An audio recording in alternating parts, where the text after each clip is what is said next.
Welcome to The Explainer. Today, we're jumping right into a high-energy, deep dive into the hidden layers of our operating systems. Now, if you're someone who really values your digital privacy, or honestly, if you're just kind of endlessly fascinated by how the tech we use every single day actually works under the hood, you are in exactly the right place. We are going to explore the precise, step-by-step mechanisms Windows uses to identify your specific machine, pulling directly from the documentation in our source material. Let's get into it.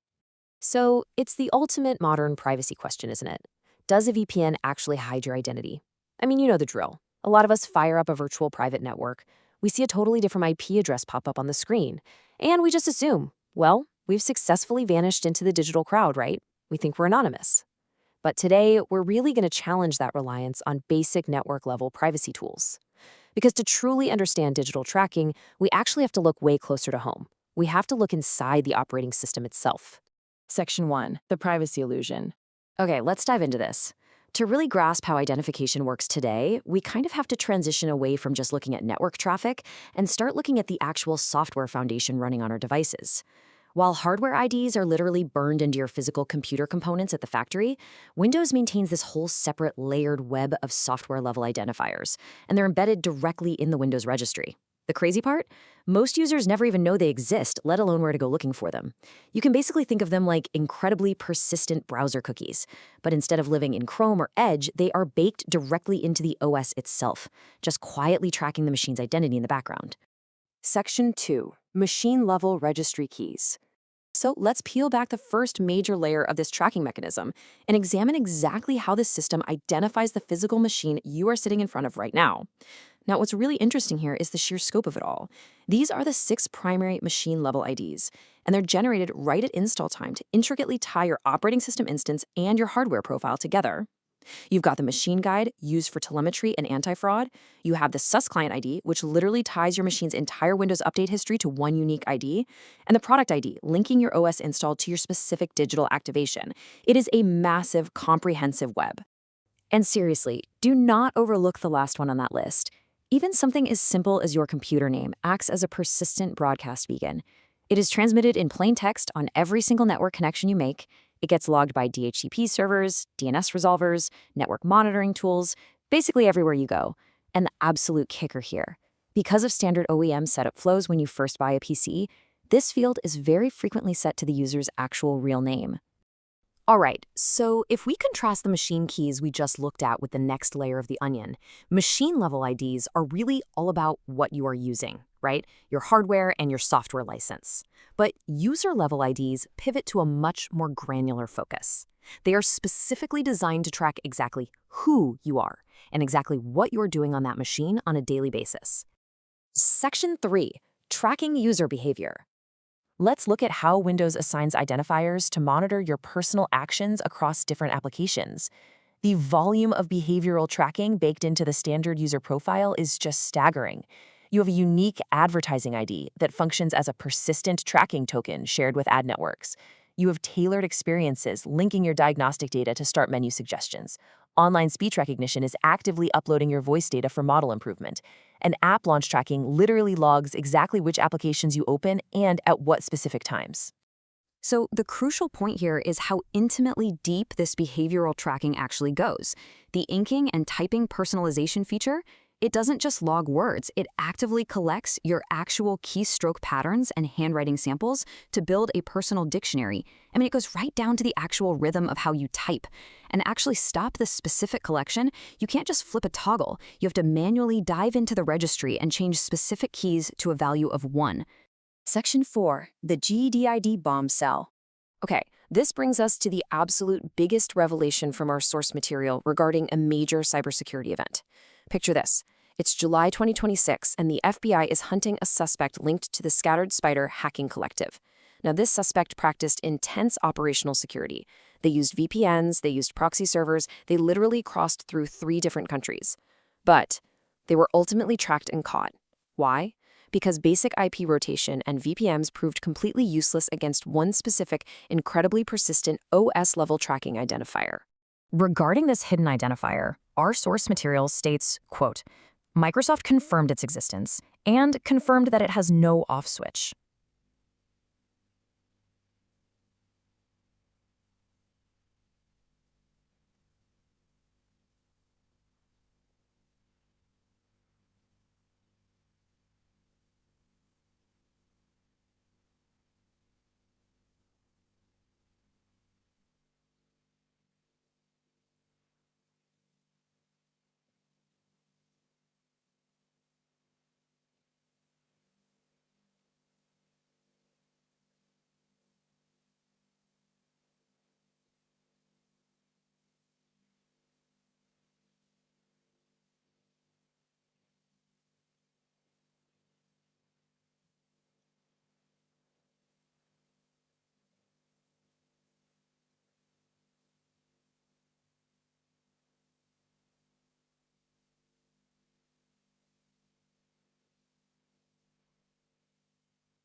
And this brilliantly illustrates the architecture of the Global Device ID, or the GDID. Now, unlike those machine keys we discussed earlier, which are generated locally on your computer, the GDID is a 64-bit device POID that is actually minted by Microsoft's own servers at login.live.com. It's assigned server-side the very moment Windows provisions a device against a Microsoft account, and then it's written securely back to your local device. Let's move to how this builds into a totally inescapable transmission chain. Step 1. The Windows Live ID service provisions the device via the cloud. Step 2. The Connected Devices Platform service reads this ID and registers it into Microsoft's Global Device Directory Service Graph. And finally, Step 3. The Delivery Optimization service actively reports this GDID right alongside your current ISP, your city, and your country data. And if you're sitting there wondering about the actual scale of this tracking infrastructure, try 1.6 billion. That is 1.6 billion active Windows devices. Basically, any machine signed into a Microsoft account is actively participating in this massive telemetry pipeline. The sheer persistence of the GDID is exactly why the hacker in the scattered spider case was caught. Despite all their precautions, it effortlessly survives Windows updates. It completely ignores VPN connection changes and IP rotation. In fact, it only truly resets if you perform a complete wipe the drive, full OS reinstall.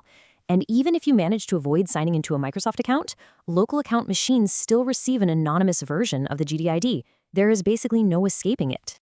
So we've moved from the illusion of VPN security through the local registry keys tying down your hardware, all the way up to the unavoidable cloud-minted GDID. It really changes how you look at the machine sitting in front of you, doesn't it? So I want to leave you with this final provocative thought to spark your curiosity long after this explainer ends. What exactly is your operating system remembering about you today? Keep learning, keep questioning, and I'll catch you in the next explainer.